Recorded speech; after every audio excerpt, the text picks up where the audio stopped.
Our MC Kuroda Issei is an ordinary guy who lives by one stubborn rule, which is to always do good no matter what. He helps anyone he can without asking for anything in return, yet fate seems personally offended by his kindness. Every good deed somehow flips into disaster, leaving him on the wrong end of the rope. When he gives all his money to a homeless man, he is rewarded with insults and a perfectly timed bird poop dropping from the sky. When he helps an elderly woman, she panics, labels him a thug, and turns an entire crowd against him. Kuroda barely escapes being lynched, believing the nightmare is finally over. However, it isn't. A pot of flower base sent from heaven directly hit his head, and the same old lady tracks him down and beats him to death with her cane, ending his pitiful life. Kuroda's entire life is left with regrets as he takes his last breath because all he wanted to do was help. By the time Kuroda opens his eyes, he sees himself at the afterlife's gate, where he meets Angel Gabriel. Gabriel tells Kuroda that he is there to tell him where he will be headed next. And to his greatest surprise, Gabriel tells him that his next destination is hell. Kuroda screams out in pain and frustration as he bangs the floor, asking why he spent his whole life doing good only to be rewarded with hell. It then dawns on Gabriel that Kuroda is saying the truth, and some things are not adding up. He immediately decides to look into the matter and he whips out a scale. This is when he figured out that there had been a design flaw because Kuroda's karma was actually inverted. Kuroda is shocked and confused by this, and Gabriel explains to him that every living thing possesses karma energy. Basically, the more good deeds one performs, the more energy surrounding the person shifts in a positive direction. This then increases the likelihood of good things coming back to the individual. However, this is not the case for Kuroda because all the good things he has done have generated negative karma. Gabriel then mentions that this is the cause of his misfortune, thanks to the fact that he has done a lot of good things. Gabriel lets him know that his karma is currently in the worst state that it can. And to put it into perspective, it is worse than that of a heinous criminal. Kuroda is stunned when he hears this, because this means he's going to get the ultimate punishment. Gabriel confirms this, saying he is destined to suffer eternal agony in hell, but then he tells him not to worry because he never abandons those who are under his protection. Being the nice angel that he is, Gabriel assures Kuroda that he is going to find a solution for him. Gabriel then shows him the worlds of the universe, and one of them is Earth.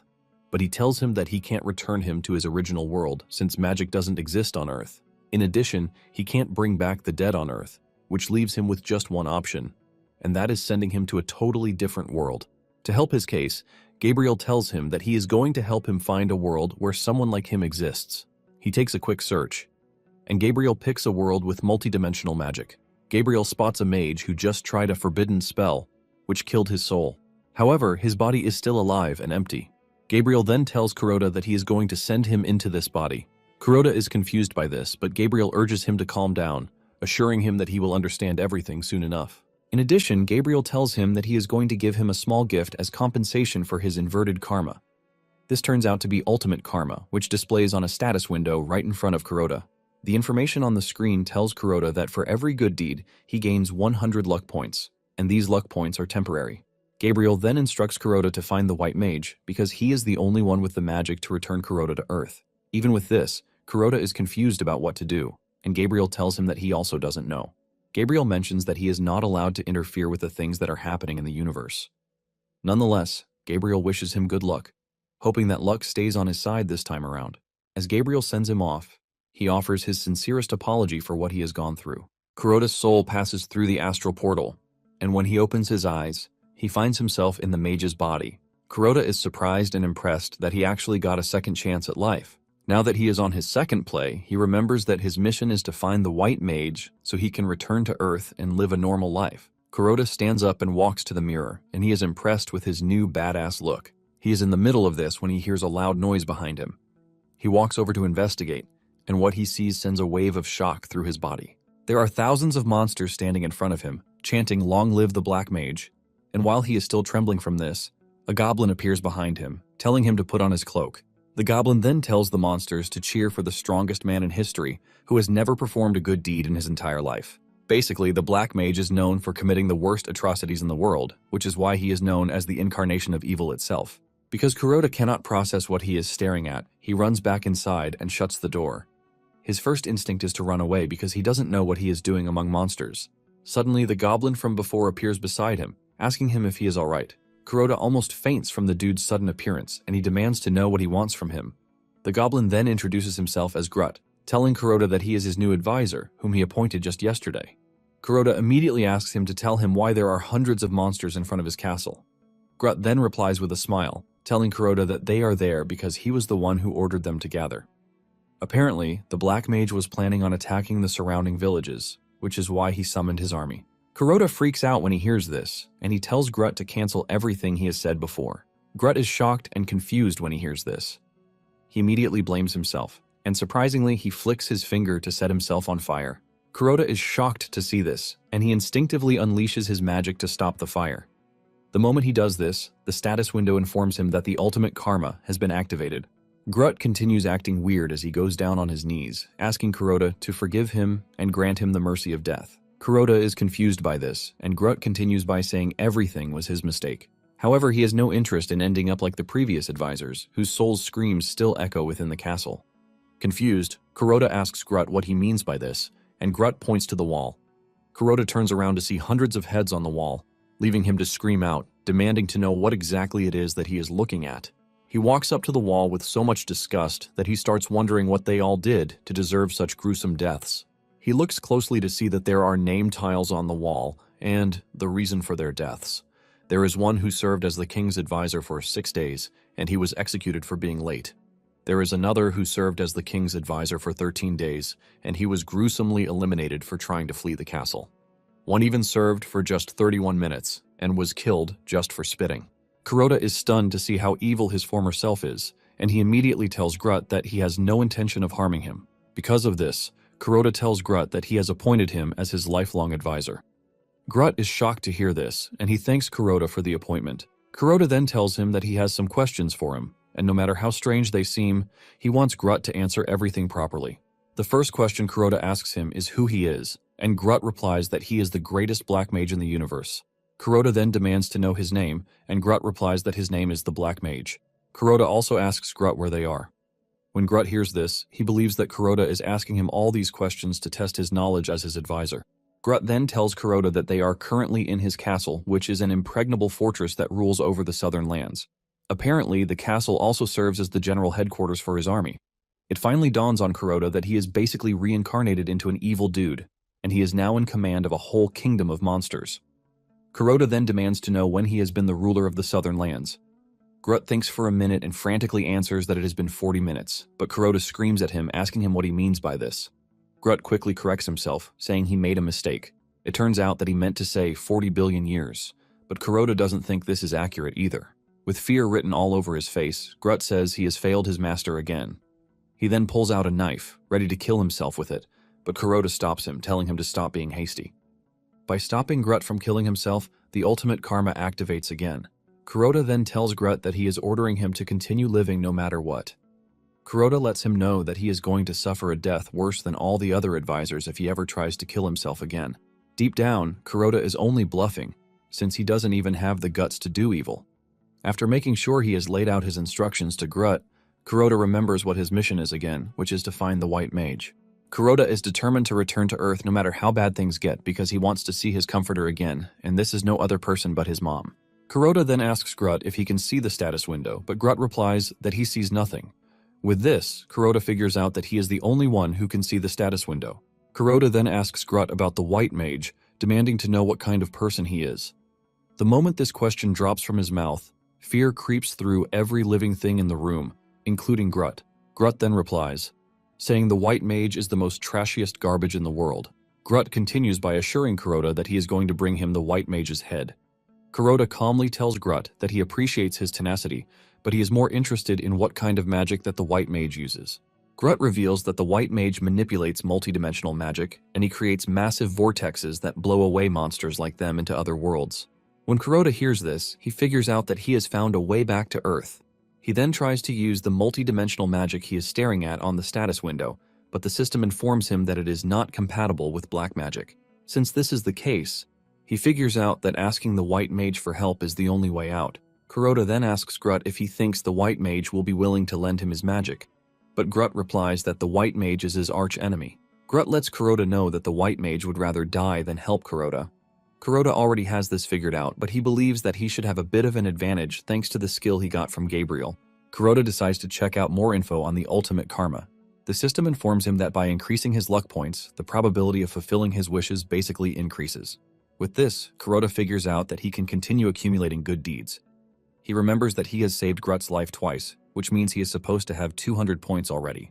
He then checks out his total luck points only to see that it is still stuck in 0. He wonders if it is a system bug, and he then decides to check further, only to see that he has the worst karma state. Basically, he has an eternal curse placed on him, which is why his luck is sealed, and luck points cannot be added. Kuroda freaks out when he sees this because, without luck, there is no way he can get multidimensional magic. He is still thinking of what to do when a new quest comes in, telling him that he can lift the curse by performing a special good deed. For the next couple of days, Kuroda continues accumulating good deeds in the castle, since saving Grut twice doesn't seem to be enough to unlock his sealed luck. In one of his quests to carry out a good deed, he stops his followers from executing a dude, ordering them to release him immediately. The monsters were pissed when they heard this because Kuroda is supposed to be the big bad guy. Grut lets him know that the dude is basically a serial killer, which is why he has to die. Grut explains that releasing him will only get him to commit many more crimes. Before Kuroda can rescind his order, they have released the criminal, and just as Grut said, the dude wastes no time terminating someone. This causes the system to slap him with the bad action, and because of this, Kuroda figures out that accumulating a good deed in the castle might be an impossible mission.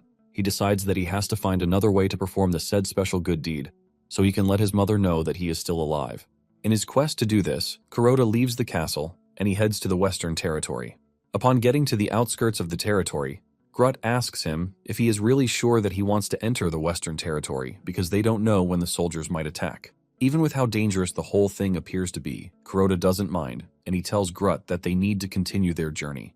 Apparently, there is a white mage in the village in front of them, and this person is Kuroda's target. Basically, those who can handle multidimensional magic are the ones from the cult, called the Immaculate Order, and the individual leading the cult is a white mage. Grut mentions that those in the village are disciples, and there is no guarantee that they are going to help them. In fact, Grut believes that they are just going to turn on them. Grut says the only way through is to bribe a mage who is expelled from the order, and Kuroda asks Grut if the mage will take the job.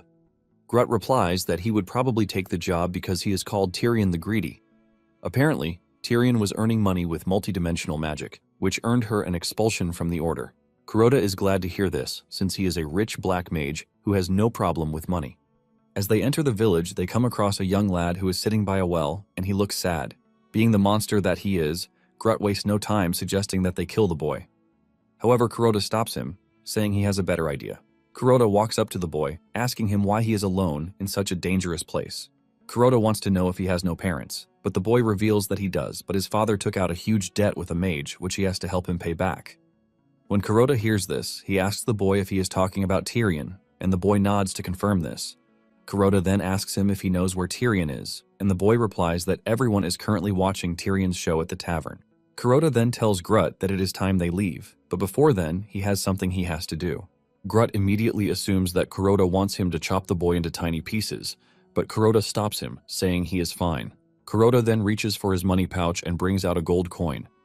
He gives the gold coin to the boy, which immediately counts as a good deed.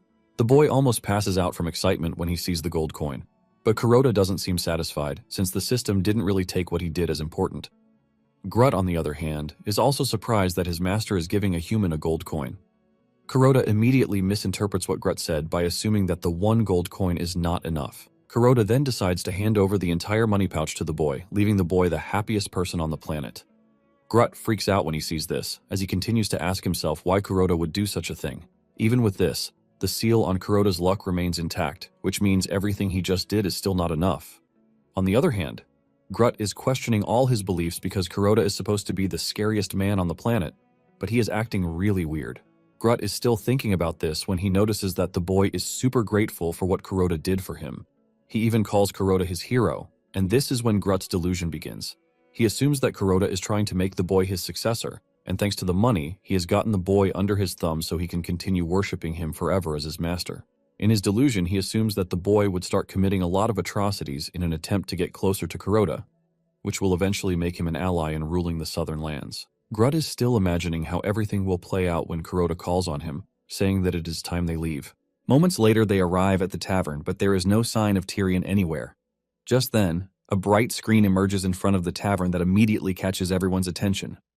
Grut urges Kuroda to be careful because what he is staring at is multidimensional magic. On the other side, two beings, who appear to be in love, are saying farewell to each other. Just as things are about to get to the most interesting part, the screen goes off. The PA system comes on, informing the spectators that they have reached the end of the broadcast. Those who are watching start to freak out because the whole thing cuts off at the best part. The voice from the announcement system tells them to insert a gold coin if they want to restart the multidimensional magic and know what is happening in the universe. This immediately starts a riot among the crowd as they start arguing among each other about who is supposed to pay. While they are all bickering among themselves, Kuroda walks up to the machine and he slides in a gold coin. He turns the knob and a bright light appears on the screen. Kuroda is then told to place his hand on the screen and think of the place he would like to observe. Kuroda does as instructed and the magic carries him to Earth. He then thinks deeply of what he actually wants to see, and to his surprise, his mother appears on the screen. Kuroda immediately grabs the screen, screaming out, hoping that his mother would hear him as he tells her that he is fine. Those in the room assume that Kuroda is suffering from a sort of mental illness because he is acting really weird. It turns out that Kuroda's mother is having a really hard time with the passing of her son, and she looks absolutely dejected. The poor woman is finding it difficult to recover, and she visits Kuroda's grave every day, taking flowers along with her. Kuroda's mother steps out of the cemetery and bursts into tears, even though she is in a public place. As tears roll out of her eyes, she talks about how much she misses her son. Even those who are watching in the tavern are left bawling out their eyes because the whole thing is too sad. Grut looks up to see that Kuroda is also crying, and before he knows it, tears drop from his own eyes too. Grut is absolutely devastated to see his master broken, even though he believes that it is one of his grand spells and plans. After crying for some minutes, Kuroda makes up his mind that he is not going to accept his fate and watch his mother continue crying the way she is. Kuroda then grabs the screen, screaming at the top of his lungs and asking if his mother can hear him. The light on the screen then starts reacting to Kuroda touching it, and Grut urges him to stay back, saying the multidimensional magic might destroy him. However, Kuroda refuses to heed Grut's warning as he continues screaming for his mother to hear him. The announcement then comes on that the safety device is being activated. Kuroda gets caught in it, sending waves of painful magic through his body, but he still refuses to let go of the screen. Kuroda is determined to endure the pain because he believes that he can get through to his mother. He continues screaming, telling his mother that he is still alive, and suddenly it appears that his mother can hear his voice. His mother turns around to see a white image with Kuroda's voice echoing from there. Everything eventually becomes clear, and the poor woman can see her son. She is shocked and confused, but Kuroda assures her that he is the one. Kuroda tells his mother that even though he doesn't have the time to explain what is going on, he urges his mother to stay alive and wait for him to come back. He assures his mother that he is definitely going to return to her. Just then, Kuroda runs out of magic power, ultimately disconnecting him from the screen. Just then, the system informs him that he just carried out a special good deed, which is the mother's love. Kuroda is surprised to see this, and the system informs him that the quest to lift the curse is complete. He was able to do this because he put an end to her mother's grief. The system window displays his karma status, which ultimately changes from the eternal curse to the cursed one. Kuroda is thankful that the eternal curse has finally been lifted. Kuroda is pleased that he can finally use the karma he has received from the angel as compensation. He figures out that his luck will continue to multiply as long as he continues to carry out good deeds. Just then, Kuroda turns around to see that the whole room has erupted in chaos over what they are supposed to watch. Most of those in the room have no money on them again because they have sold everything they have just to access the multidimensional magic. They have gone crazy about the multidimensional magic that they don't mind selling their gold tooth to get access to it. Grut then tells Kuroda that it is time they leave because the multidimensional magic appears to have made the crowd mad. In the midst of the chaos, one of them spills beer on Grut and this pisses him off. He whips out his sword ready to kill as many humans for disrespecting him. Just then, Kuroda smells the beer on his head, and he notices that something is totally off. He remembers that he has smelled this somewhere before, and suddenly, it dawns on him that it is from the Black Mage's memories. Apparently, his former self had made a similar concoction in the past, and it is basically an addictive elixir. Kuroda then tells Grut to follow him because they need to check the beer barrels. Deep down, Kuroda knows that something is wrong, and he believes that there must be a hidden device tucked away somewhere. Kuroda starts looking around, and he soon finds a tube filled with the addictive elixir, which is connected to the drinks. It turns out that Tyrion spiked the beer with the elixir to make sure that everyone is dependent on her multidimensional magic. Kuroda is not pleased with the fact that people are pouring their wealth into trying to peek at the events happening in every corner of the universe. Kuroda remembers the child from before, and he figures out that his father might be among those who are currently wasting money in the tavern. Suddenly, two dudes walk up to Kuroda and Grut, suggesting that they pay for their entertainment, since it appears that they have money.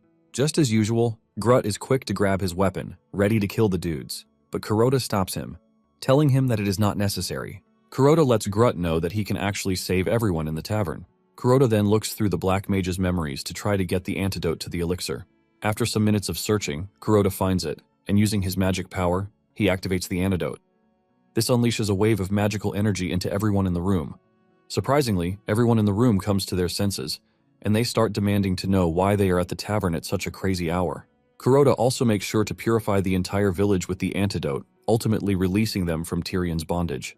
Broken families started fixing up, since there is no crazy urge to use the multidimensional device again. Grut is shocked when he sees everyone in the tavern acting nice and apologizing to each other.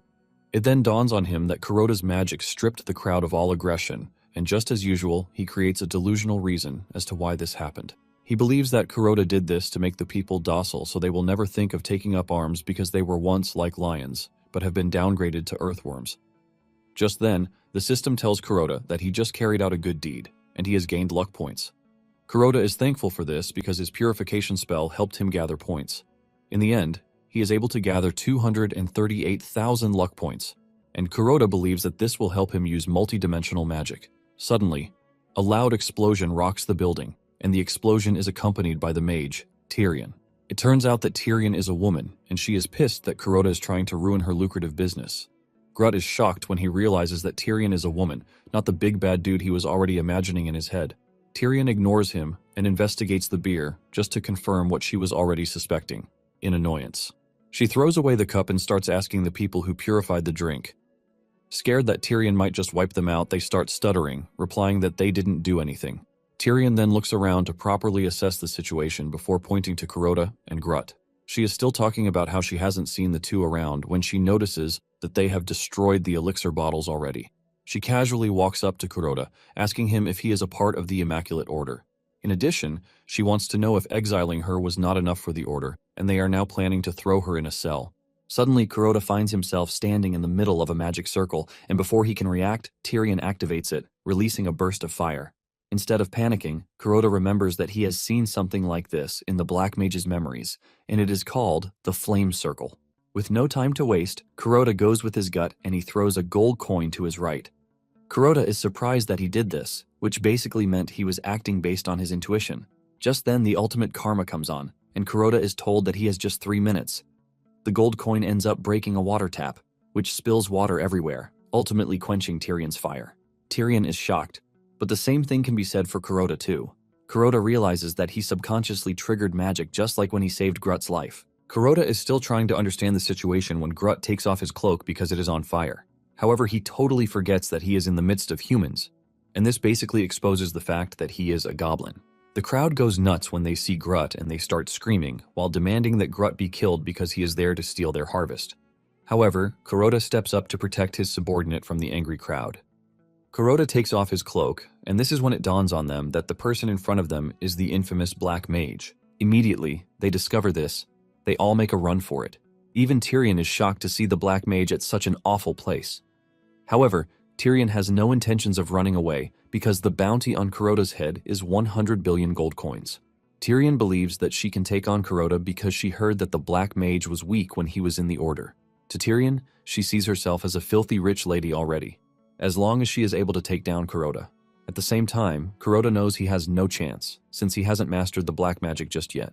Since it has come to this, Kuroda figures out that he just has to bet everything on luck. Kuroda then acts tough, walking up to Tyrion and telling her that she is definitely a formidable opponent, but she lacks a little focus. This catches her attention, which causes her to be oblivious to what is happening around her. By the time she understands the situation, there is a fire brewing in the room already. Kuroda wastes no time grabbing Grut and moving with instinct. He jumps through a small window which leads directly into a tank. Just as they land in the tank, the room is engulfed in fire. When the flames calm down a bit, Kuroda slowly lifts up the tank lid to assess the situation. He plans to escape the area while the smoke is still active. After the two exit the tank, they try escaping, but it turns out that the fire didn't kill Tyrion. In fact, she is more pissed than she was some minutes ago. This time around, Kuroda realizes that he is in a big mess because his luck has just 1 minute to run down the clock. He figures out that he has to make a move in 60 seconds to take Tyrion down. Kuroda then employs his usual tactics, reminding Tyrion that he is so powerful that he didn't even need to use his powers against her. Kuroda then asks her if she thinks she has a chance against him. This ends up riling her up and unleashing her fury while telling Kuroda that she is going to make him see why she is not supposed to be underestimated. Just as the fireball is about to hit Kuroda in the face, he trips and falls, helping him escape being barbecued by Tyrion. However, Tyrion is not done with him yet because he has created a big magic circle with the sole aim of annihilating Kuroda. At this point, Kuroda has just 5 seconds left on the clock, and just as Tyrion's final spell hits, Kuroda escapes with 1 second left on the luck clock. Tyrion watches in horror and dismay that she wasn't able to get Kuroda, even with everything that she did. Tyrion ends up falling to her knees, since she has exhausted all of her strength. With no strength to move again, Tyrion believes that she has reached the end of the line and she is about to die. Suddenly, the flames die out, and when she looks around, she realizes that Kuroda just saved her life. However, Grutt is not in agreement with this because he wants them to leave Tyrion to suffer a bit more inside the flames. He basically tells Kuroda that humans are more delicious when they are roasted to medium rare. Kuroda ignores Grutt's complaints and walks up to Tyrion, telling her that he has no intention of leaving her behind. Suddenly, Kuroda finds himself staring into one of the Black Mage's most important memories. Kuroda sees the Black Mage amidst destruction, and he is holding someone dear to him. It turns out that the Black Mage was unable to save this person, and he screams out in agony as he hugs the lifeless body of his loved one. Kuroda is so engrossed in the Black Mage's memories that he forgot that he was holding Tyrion just the same way the Black Mage held his loved one. Suddenly, he feels a soft lip locking with his, and when he opens his eyes, he sees Tyrion kissing him. Kuroda is shocked, demanding to know what Tyrion is doing. Tyrion looks absolutely innocent as she replies that she thought this was what Kuroda wanted from her. Kuroda lets her know that she has everything wrong, and he was only motionless because he was lost in thought. Tyrion then tells Kuroda that she is ready to do whatever he wants because she is not ready to die yet. Kuroda understands where she is coming from, and he lets her know that he has no intention of killing her. Kuroda stretches his hand to Tyrion, asking her to follow him because, as things stand, he needs her power. Without hesitation, Tyrion holds Kuroda's hands, and Kuroda tells Grutt that it is time that they leave. Not long after this, the system informs Kuroda that the ultimate karma has ended, and all luck bonuses have also been consumed. Kuroda is not surprised because he already knows that he is going to exhaust his power. In addition, his luck points have returned to 0. Kuroda then figures out that his luck powers are temporary because of the Cursed One status. However, he is convinced that there is a quest somewhere that can fix this. He checks out the Cursed One's info, and realizes that he is that way because he has committed too many atrocities. Not long after this, they arrive at Tyrion's home, which she told them is not something fantastic. However, Kuroda begs to differ because her house is a freaking mansion, standing alone in the middle of nowhere. Upon entering, Kuroda is almost blinded by all the jewelry in the house, and Kuroda demands to know if Tyrion has been funding her lifestyle with the villagers' money. Tyrion quickly clears the air, saying she did no such thing, while revealing that the house was passed down to her by her parents. However, Grutt is not one to believe such blatant lies. Once they have settled down, Kuroda tells Tyrion that he needs her multidimensional magic because he has to go to another planet. Tyrion speaks out rashly, saying Kuroda must have gone mad, and Grutt wastes no time holding a knife to her neck, urging her to watch her mouth. Tyrion then explains what she means. She reveals that she is just a weakling who doesn't have the power to send Kuroda between worlds. Tyrion mentions that sending someone to another planet requires a vast amount of multidimensional mana, and this is something that is only possible for the White Mage. Tyrion mentions that with her current powers, the best she can do is see the state of other worlds. When Kuroda hears this, he is not surprised because he wasn't expecting it to be easy after all. Nonetheless, he believes that he would be able to pull it off once he is taught the basics of multidimensional magic, since the Black Mage is an incredibly powerful being. Kuroda then tells Tyrion to teach him all the multidimensional magic that she knows, promising to handle the rest himself. Tyrion is surprised to hear this, and she genuinely asks Kuroda if he is an idiot. Just as usual, Grutt is pissed off already, and all he needs is a direct order to poke Tyrion's neck with his short sword. Tyrion then tells Kuroda that his request is a bit odd. Surprisingly, Grutt moves over to tell her that Kuroda is only trying to test her knowledge. Grutt lets her know that she is dead if she gets it all wrong, crippled with the fear that she might die if she messes up. Tyrion lets Kuroda know that she can't teach him the multidimensional magic. In her defense, she tells Kuroda that he is the Black Mage. Kuroda appears confused by this, and Tyrion explains that there are 2 types of magic in this world. There is the white magic, and there is the black magic. Apparently, the more one learns one side of the magic, the more the other side becomes unusable. It then dawns on Kuroda that since he is a master of black magic, he has lost what it takes to practice white magic. Tyrion confirms this, and then adds that multi-dimensional magic is the strongest spell among all white magic spells. Tyrion lets Kuroda know that he has reached the pinnacle of black magic, which makes multi-dimensional magic totally impossible for him to wield. Moments later, they hear a loud noise outside and they stand up to investigate. They stand by the window only to see an angry mob outside the mansion, threatening to kill Tyrion. Grutt freaks out when he sees this, and when they take a closer look, they realize that the villagers are not alone. Tyrion almost shits her pants when she realizes that the mages that accompanied the villagers are from the Immaculate Order. To make it worse, the white mage is with them, and just the mere presence of the man sends waves through Grutt and Tyrion's bodies. Tyrion starts shaking because she believes that they are all dead. Even Kuroda is surprised that the white mage decided to show up, and realizing that he has no chance against him, Kuroda figures out that running is the best option. Kuroda then taps Tyrion on the shoulder, telling her that she is coming with them too. Tyrion wants to disagree, claiming that she can't leave her palace and all the money that she has, but Kuroda drags her along, telling her that he was giving an order, not a request. Just then, they activate a magic circle, and by the time the angry mob made their way into the house, the trio had escaped via a teleportation circle. It turns out that the circle was being powered from inside the circle by Kuroda's men, who were on standby. Kuroda safely makes it back to the castle, and he is pleased that he prepared an escape route with the transfer magic that Grutt helped him set up. Kuroda is still praising the ingenuity of black magic when he suddenly realizes that his subordinates who were powering the magic circle have all collapsed to the ground, and with the look of things, they are dead already. Confused, Kuroda demands to know what is happening, and Grutt casually replies that the group used their lives as the price for transfer magic. Grutt reveals that teleportation is one of the most powerful spells in the goblin world, and by absorbing the life force of the summoned, it can move people through vast distances. Kuroda freaks out when he hears this, and he grabs Grutt, telling him that he should have warned him about this. Grutt subtly replies that he didn't want to trouble Kuroda with such minor details. Kuroda cannot believe that Grutt just classified the lives of some people as minor. To make it worse, Kuroda gets slapped with the bad action tag by the system, telling him that he just carried out an evil deed. In a flashback scene, a young, poor girl, Sylvana, is seen being treated badly as if she were an animal. She was thrown out of her workplace by her boss, who told her not to return just because she accidentally broke a plate. As she walks through the street, she can hear people talk trash about her. Apparently her parents were supposed murderers, and because of this, no one wants to associate themselves with Sylvana. Sylvana was left on the street to suffer, and one night, a greenish entity appeared in front of Sylvana and urged her to eat it. It assures Sylvana that everything will be fine if she does so. Now, in the present day, Kuroda has finally understood how the ultimate karma works. Even though Kuroda struggled really hard, he was able to gather a bit of good deeds in the terrible southern lands. Basically, most of the good deeds were stopping monsters from fighting each other and then making sure that they became friends. Thanks to this, he managed to raise his luck points even though it is not that much. Even with the luck points that he has, he still cannot receive the benefits because of his status as the Cursed One. The only way to release the luck is to activate the ultimate karma. At the moment when the ultimate karma is active, all of his luck points are consumed, and he becomes lucky for as long as the points remain active. He remembers that before his fight with Tyrion, he gained over 200,000 points because he purified a village, and after this, he instinctively activated ultimate karma. For a solid 3 minutes, he was in a state of endless luck, and thanks to this, he was able to defeat Tyrion without any trouble. With what he already knows about the ultimate karma, he figures out that a good deed impacting millions of people would grant him just enough points for him to return to Earth. Because of this, he has made plans. He steps out of his palace to check if Grutt is done with preparations, and Grutt tells him that his horse is ready.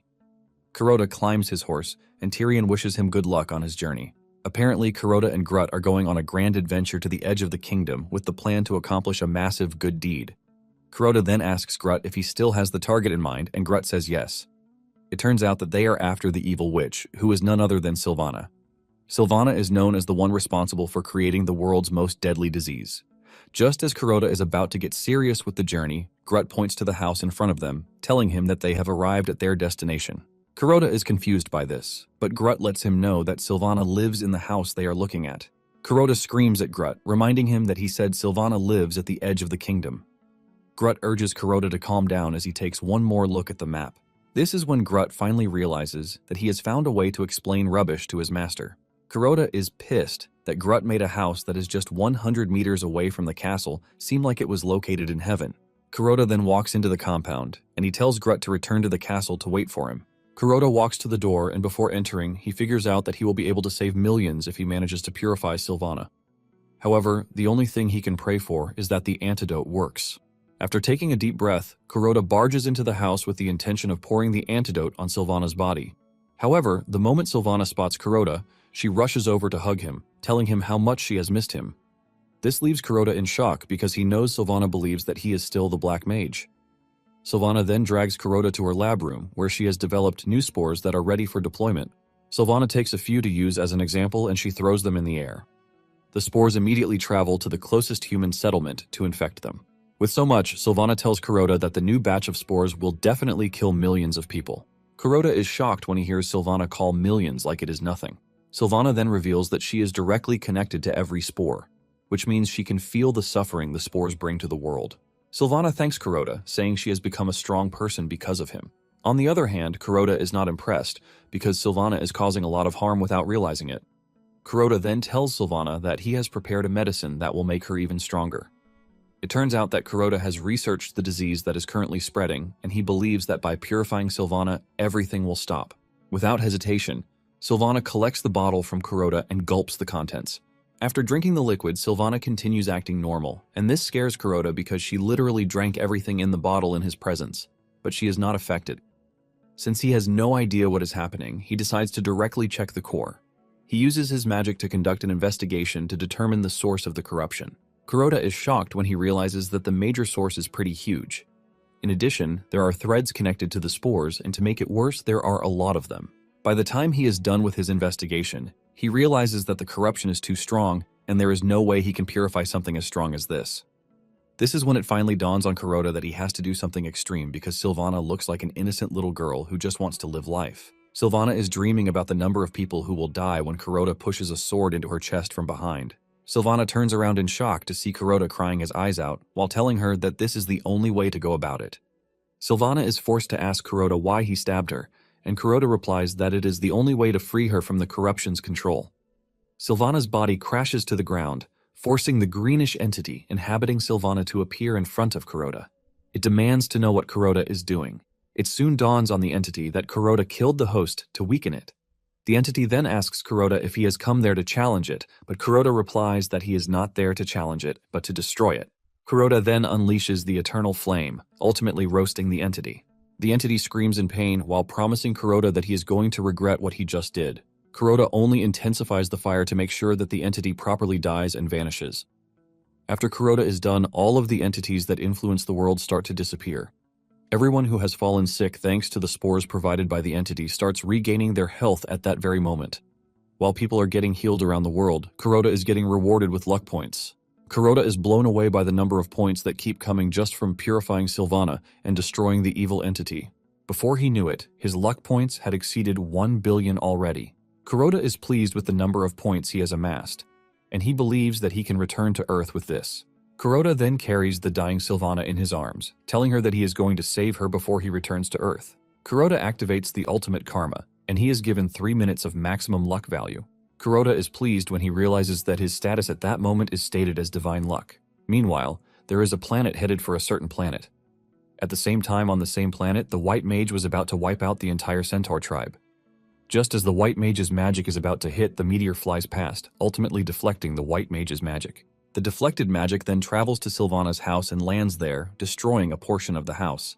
Kuroda is shocked and confused by what is happening. Suddenly, he sees a screen with his mum in it in front of him, and it dawns on him that the multidimensional magic is active. He immediately figures out that he can use this powerful magic to break through. He urges Sylvana to stay with him while he saves her with incredible power. Kuroda then screams at the screen, telling his mother that he will be back once he saves Sylvana. He tries reaching his mother just like before, but the magic is too strong this time, and he fails to break through. With her dying breath, Sylvana tells Kuroda that there are things that cannot be changed in this world. She lets him know that these things are constant already, even if he holds all the luck in the world. Apparently, one of these things is that he cannot use white magic as long as he is a black mage. Another thing that is impossible to do is to bring back the dead, and after saying this, Sylvana finally dies. Kuroda holds her closely with tears dropping from his eyes. Kuroda refuses to accept the reality, and while he is still sobbing, Sylvana's soul appears in front of him, telling him that she has seen everything. She tells him that she has seen his power and destiny, and the fact that he has been forced to make some really painful choices. Sylvana then tells Kuroda that he might be sad, but he should take comfort in the fact that he set her free. Sylvana mentions that it was never her intention to hurt anyone because all she wanted was to be loved. Sylvana lets Kuroda know that she is grateful for everything, and with this, her soul vanishes. Just then, it dawns on Kuroda that Sylvana was the cause of millions of deaths, and what awaits her is the deepest darkness in hell. With the ultimate karma still active and a minute plus on the clock, Kuroda activates the spell, Astral Ascension, in a bid to make sure that he saves the unluckiest girl on the planet. This spell generates a lot of energy, shattering the ground, as Kuroda prepares for a daring mission. Meanwhile, Sylvana has arrived in the afterlife, and she finds herself in the abyss. The Master of the Abyss tells Sylvana that her soul is withering and is also riddled with emptiness. Sylvana tries to argue her case, saying she was being manipulated by an evil entity. However, what stands before the Lord of the Abyss is that Sylvana is responsible for the death of over 52 million people. Basically, the punishment for this is eternal punishment in purgatory. The Lord of the Abyss then tells Sylvana that there is no way to change her fortune because the record speaks against her. Sylvana continues pleading because she never meant to do any of the things that happened. Sylvana believes that she is being judged unfairly, but the Lord tells Sylvana to wipe her tears because no help is coming for her anywhere. The messengers of the Abyss start to gather around Sylvana, ready to drag her away. Suddenly, a bright light hits the area and it turns out to be Kuroda. He grabs Sylvana and whisks her away before the dark messengers can get to her. The Lord of the Abyss is pissed that someone dared intrude on his kingdom. He immediately orders his angels to go after Kuroda and Sylvana, and at this point, Kuroda has just 1 minute left. Fortunately for Kuroda and Sylvana, the Dark Angels can't touch them because the ultimate karma is still protecting them. However, the Dark Angels are not to be messed with as they easily catch up to Kuroda. At the same time, at the summit of the highest mountain in Purgatory, Sisyphus is in the midst of his eternal ordeal. He is seen pushing a large boulder to the summit, and just as he is about to reach the top, he slips, causing the boulder to fall off. The Dark Angels are about to grab Kuroda when the boulder appears just in time to crush them and send them down, giving Kuroda more time to escape. Kuroda is relieved when he sees this, and he calmly continues the journey to Heaven's Gate. However, he gets there to see that there are Dark Angels waiting for him. Kuroda is shocked, since he wasn't expecting them to catch up so fast. The Dark Angels are about to take Kuroda down when they are suddenly hit with a burst of light that scatters them. Kuroda turns around to see that his savior is none other than Angel Gabriel. Gabriel tells Kuroda that he is going to handle the Dark Angels, and he urges Kuroda to leave Sylvana at Heaven's Gate. Kuroda smiles as he approaches the Heaven's Gate, but suddenly he changes his mind. He believes that there is someplace else that suits Sylvana better because she had already suffered when she was still alive. Kuroda then goes past the usual Heaven's Gate and he heads directly for Nirvana. Gabriel panics when he sees this, and he urges Kuroda to stop because Nirvana is a place reserved only for the purest souls in the universe. Gabriel is scared that Kuroda is just going to crash into Nirvana's gate. However, Kuroda continues monitoring the luck clock, and he realizes that he has just 5 seconds left. Even with how risky it is, Kuroda continues moving. Realizing that he won't make it, he hurls Sylvana toward the gate while telling her that she has reached the end of her nightmare. Gabriel panics when he sees this because he believes that Sylvana is just going to shatter into pieces since there is no possibility of the gate opening. Just as Sylvana is about to crash into the gate starts to open from the inside, shocking Gabriel. A giant dude opens the gate from inside because he heard the commotion on the outside. In that split second, Sylvana is able to enter Nirvana. Sylvana cannot believe her eyes and she turns around to thank Kuroda for everything so far. Gabriel, on the other hand, is left dumbfounded because he didn't believe that she would be able to make it there. The giant golden dude from Nirvana then asks Gabriel why there is a black mage in the environment, but Gabriel quickly tells him that he is going to handle it because it is just a mere misunderstanding. Moments later, Kuroda opens his eyes, and he is finally back in his body. He touches Sylvana's cheek with the hope that she can finally get the happiness that she deserves this time around. Meanwhile, in Nirvana, Sylvana already has friends who are always ready to play with her. They call Sylvana away from where she is playing with sand, and when she stands up, it is discovered that she was drawing an image of Kuroda and Grut into the sand. Back on Earth, Kuroda's mother appears to be doing better than before. When asked if she will visit her son's grave as usual, she replies that there is no need for this, because she believes that her son can hear her from the sky. Meanwhile, Kuroda is stuck watching his mother, thanks to Tyrion's power. Tyrion is surprised that the only thing Kuroda does throughout the day is stare at the screen, watching a strange lady. To Grut, he believes that Kuroda is plotting something evil, which is why he is stuck on the screen. Suddenly, it dawns on Grut that this was the same woman he was looking at back at the tavern, whom he called Mother. Kuroda then tries having a mono-conversation with her mother, telling her that he is doing just fine because he now lives in an incredible castle and even has his own army. When Grut hears this, he assumes that Kuroda is exchanging military intelligence. Thanks to what Kuroda is saying, Grut concludes that the mother is the one who taught Kuroda everything he knows. Without wasting time, Grut concludes that Kuroda and Mother are putting together plans to conquer the universe. Grut then runs to the screen to pledge his allegiance, assuring Kuroda's mother that he will always serve her. On the other hand, Tyrion has a faint idea of what is going on, but she decides not to ruin Grut's delusion. Later on, Kuroda thinks about how tough the situation is because he has been on the damn planet for a couple of months, and he has no way of returning home, even though he can now see his mother from afar. Later on, Kuroda enters the projection room to find Grut watching his mother on his behalf. Grut looks so excited doing this, and Kuroda thanks him for the sincerity. Deep down, Kuroda believes that there is a solution to his problem, since the Black Mage was once a part of the Immaculate Order. Due to this, he is convinced that there will be a way to change him back to a white magic user. Kuroda then assures his mother that he is going to succeed so that they can be together again. After Kuroda is done watching his mother, he tells Tyrion to stop the broadcast so that they can move to the next thing on their plate. The trio starts searching the Black Mage's laboratory, hoping to find something that would be of use. However, nothing seems to be going their way until Tyrion finds a diary written in a strange language. She asks Kuroda if he was the one who wrote it. Kuroda searches through his memories but couldn't find an answer, and he quickly lies that it must have been one of his worshippers, since he has a lot. Tyrion then mentions that the texts in the book are written in ancient demon language, making it difficult for her or Kuroda to even decipher. Tyrion is convinced that they are looking at the handwork of an ancient mage. Because of this, Tyrion is convinced that the person might have a way to purify Kuroda from black magic. Just then, Kuroda notices a signature in the book, and apparently it belongs to someone named Talcum. Kuroda then looks through the Black Mage's memories and realizes that he has met Talcum before. Kuroda mentions that Talcum is a goblin, and he immediately calls on Grut to ask him if he knows anyone named Talcum. Grut subtly replies that Talcum is one of the strongest goblins around because he is a mage. Apparently, he is the chief of the Drogal tribe. Kuroda is glad to hear that Grut knows him well, and he asks him if he can lead him to Talcum. Grut is surprised to hear this, and he lets Kuroda know that his clan doesn't really get along well with the Drogal tribe. Kuroda quickly assures Grut that nothing will happen to him as long as he is with them. Not long after this, the trio arrives at the Drogal tribe, and they are given a warm welcome. Thanks to the Black Mage's memories, Kuroda realizes that he has been to the location plenty of times. Sitting on his throne is Talcum, and he looks pretty dangerous, just as reported. He soon gets off his chair to welcome Kuroda and his attendants. He is surprised that Kuroda brought a white mage, but he is utterly disgusted when he notices Grut, a half-goblin with Kuroda. To him, half-goblins are only good for chores and nothing more. Talcum then asks Kuroda why he has come to his domain. Kuroda then replies that he came because he needed his knowledge. Kuroda comes clean, revealing his plan to cleanse himself of black magic. Talcum is surprised to hear this, and he asks Kuroda why he would do such a thing. Kuroda simply replies that it is a long story, but it is imperative that he gains the ability to use white magic. Talcum then assures Kuroda that he can make a purification elixir for him. However, there is a condition that needs to be met to complete the elixir. Apparently, an extremely rare ingredient is required, and this ingredient is the body of a white mage.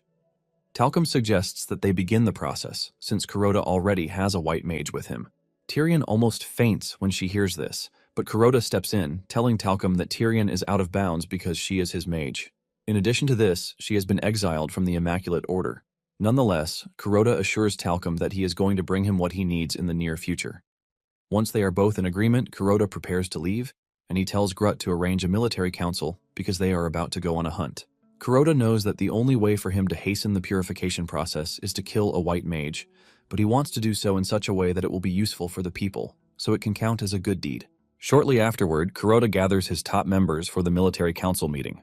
Those who are present are Lindell, the financial minister. There is the Minister of Torture, Snake, the Black Mage, Draven, Tyrion, Captain of the Anti-Immaculate Order Unit, and Special Advisor, Grut. However, there is still a seat unoccupied, and Lindell reveals that the last person is General Seth, who is currently on the front lines of the Atlas Mountains. Apparently, he is currently leading the army to victory against the ferocious Grey Orc clans. To show his exploit, Tyrion broadcasts Seth's location for them to see. Seth looks absolutely badass as he takes down the orcs like they are nothing. He is such a merciless warrior who doesn't hold back against the enemy. Even watching him operate alone sends chills down Kuroda and Grut's spines. Kuroda quickly suggests that they start the meeting without Seth.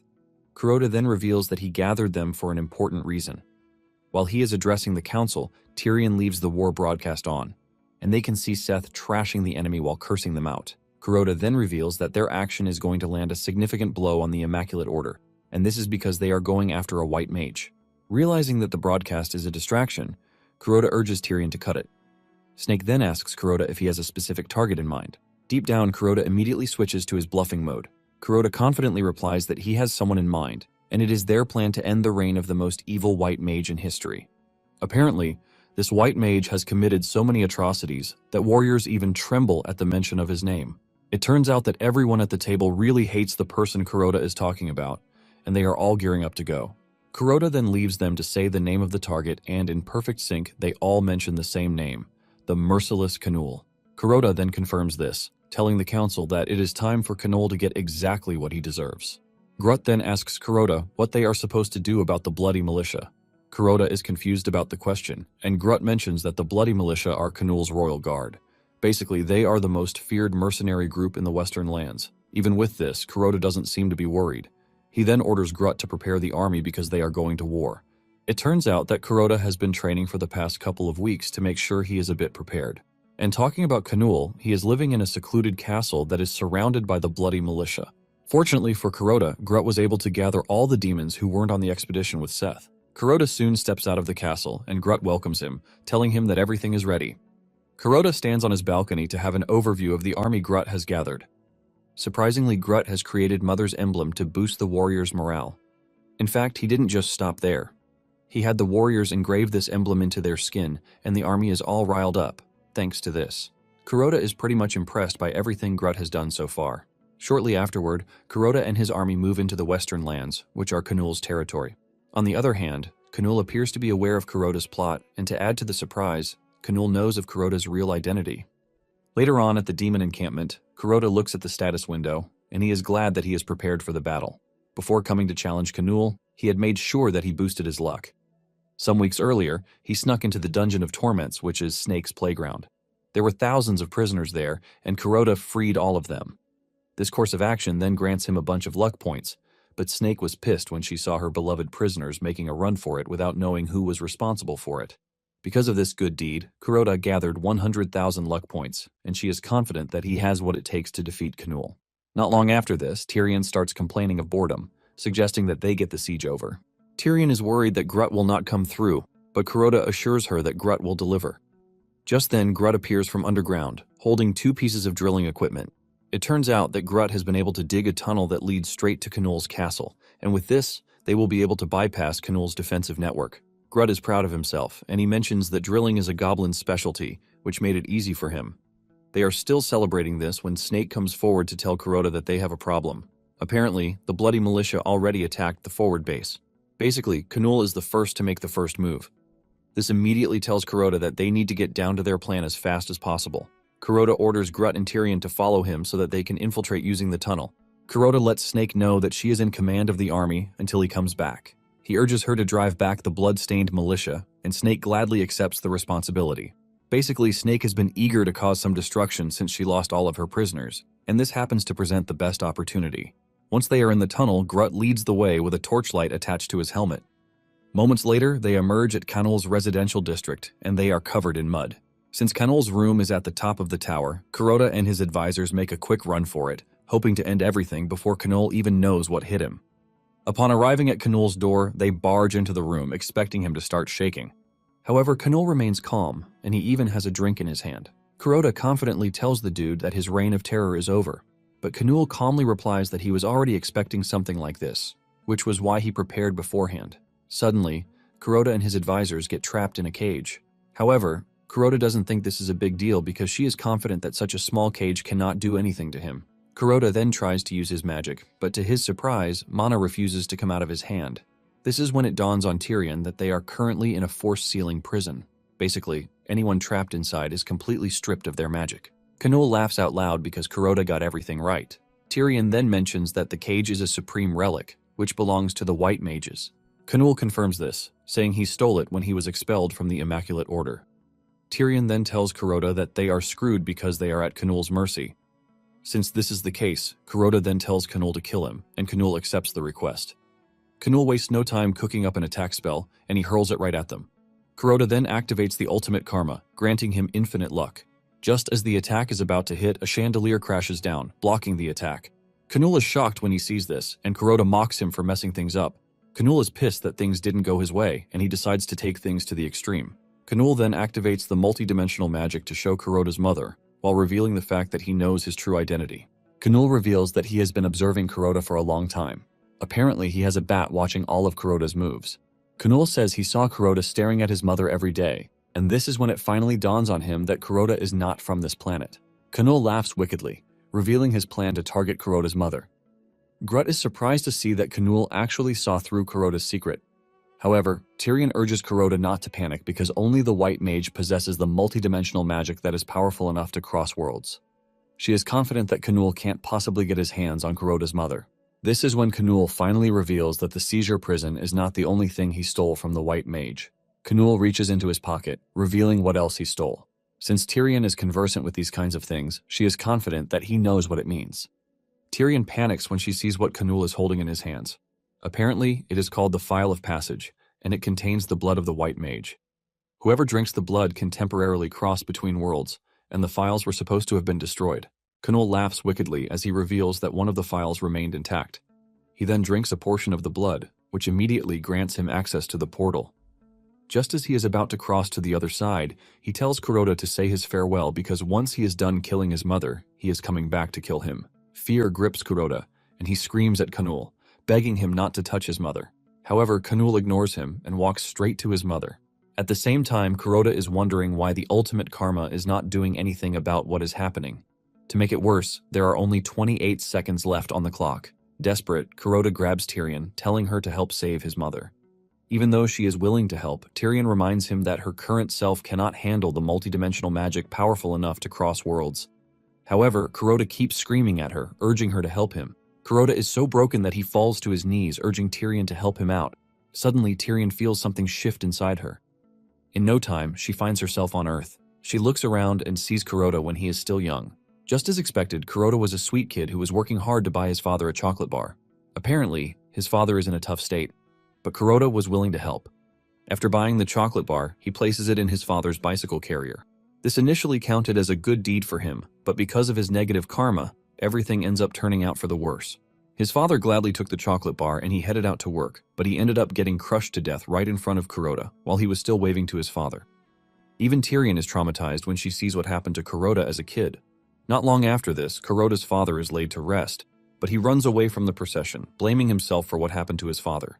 He then runs into Tyrion, whom he starts begging to help save his mother because she doesn't want her to die because of him. Tyrion smiles at young Kuroda, assuring him that she's going to help him. By the time Tyrion returns to her normal self, she starts feeling a surge of power inside her. Even though she doesn't fully understand what is happening, she is sure of one thing, which is the fact that she can now do what Kuroda is asking of her. Tyrion's eyes start to glow, shocking Kuroda, and Tyrion ultimately activates the supreme multidimensional magic. Once she opens the portal, she urges Kuroda to go through quickly because she can't hold it for long. Kuroda tries to use the portal, but unfortunately, he is rejected because of his black magic constitution. Without hesitation, Grut offers to help, and he dives through the portal. Kanul is about to get to Kuroda's mother when Grut appears out of nowhere and kicks him right in the face, sending him flying into a car. Grut immediately jumps in front of Kuroda's mother, declaring his determination to protect the woman. The surrounding humans make a run for it when they see a goblin spawn out of thin air. On the other hand, Kuroda's mother remains motionless, and Grut urges the woman to calm down, telling her that he is the Black Mage's advisor who has been sent to protect her. Grut also lets Kanul know that any attempt to touch Kuroda's mother will cause them to cross paths. Kanul finally gets back on his feet, and he laughs at Grut, telling him that all he needs is a little blood. Back in the cage, the luck timer runs down, leaving Kuroda totally powerless. Since he is useless, he calls on Tyrion to cross dimensions to help Grut, but by the time he turns around, he realizes that Tyrion has passed out already because she exhausted herself. With this, Kuroda realizes that the only person he can rely on is Grut. Now on Earth, Kanul is pissed at the fact that Grut is stressing him. He raises his hand, ready to tear him apart with magic, but he is surprised when nothing happens. Grut makes fun of him, telling him that there is no magic on Earth, which means they are left with their physical strength. Grut then makes the first move, and he dashes at Kanul with his two swords in hand. He tries stabbing Kanul, but Kanul easily blocks his attack with his own sword. Kanul then cuts Grut in the chest before sending him flying into the distance. Grut crashes hard into the wall, leaving a cloud of dust. Kanul then walks up to Kuroda's mother with the intention of killing her because Kuroda invaded his lands. Kanul raises his sword to cut Kuroda's mother, but the woman protects herself by blocking the attack with the car's door. Kanul is impressed that the woman is acting strong, but at the same time, he is disappointed that Kuroda's mother is pretty weak. Kanul is having a laugh when the woman blinds him with a pepper spray, causing Kanul to scream out loudly. While Kanul is still screaming and crying about his eyes, Kuroda's mother screams at Grut, telling him to wake up. This voice sends echoes through Grut's head, and his subconscious self reminds him that he has to stay strong for his master because Kuroda is counting on him. Grut finally comes back to life, and the woman throws a telescopic baton to Grut, telling him to use it. Grut catches the baton and leaps toward Kanul with full strength. Kanul tries blocking, but the sheer strength of the baton causes him pain. To make it worse, Grut is pretty fast too. Just then, Kuroda's mother throws the pepper spray at Grut, telling him to use it too. Since he has no knowledge of what it is, Grut hits the can, ultimately shattering it. Kuroda's mother is left in shock because this is not what she meant, but the deed is done already. The pepper spray scatters everywhere, affecting both Grut and Kanul, causing them pain. However, Kanul is the first to recover, and he angrily kicks Grut to the ground. Kanul then creates another portal, ready to leave with the aim of returning later when he is more prepared. He brings out the phial and drinks some of the stored-up blood so he can cross through. Even though he is beaten up, Grut is not ready to give up. Suddenly, Grut turns around to see Kuroda's mother driving toward him at full speed. She avoids crushing him, and she grabs him, helping him grab onto the car. Before Kanul knows what is happening, he sees a car running towards him at full speed with Grut standing on top of the car. In no time, the car hits Kanul, sending him into the distance as he coughs up blood. Grut then leaps toward him, grabbing the phial because it is the only way for Kuroda to return to Earth. Grut consumes all the content inside the phial before leaping toward Kanul to stab him to death. Grut is able to push him through the portal while destroying his insides with his short swords. Grut looks absolutely badass as he declares that his master is out of bounds to trash like Kanul. Kuroda's mother finally gets out of the car, and she comes to the realization that everything that has happened so far is not a dream. She spots a scared young lad in the distance, recording the whole incident with his phone, and Kuroda's mother walks up to him. Kuroda's mother asks to see his phone, and when she realizes that he took a picture of the scene, she urges him to send the picture to him because she might just frame it, since it looks badass.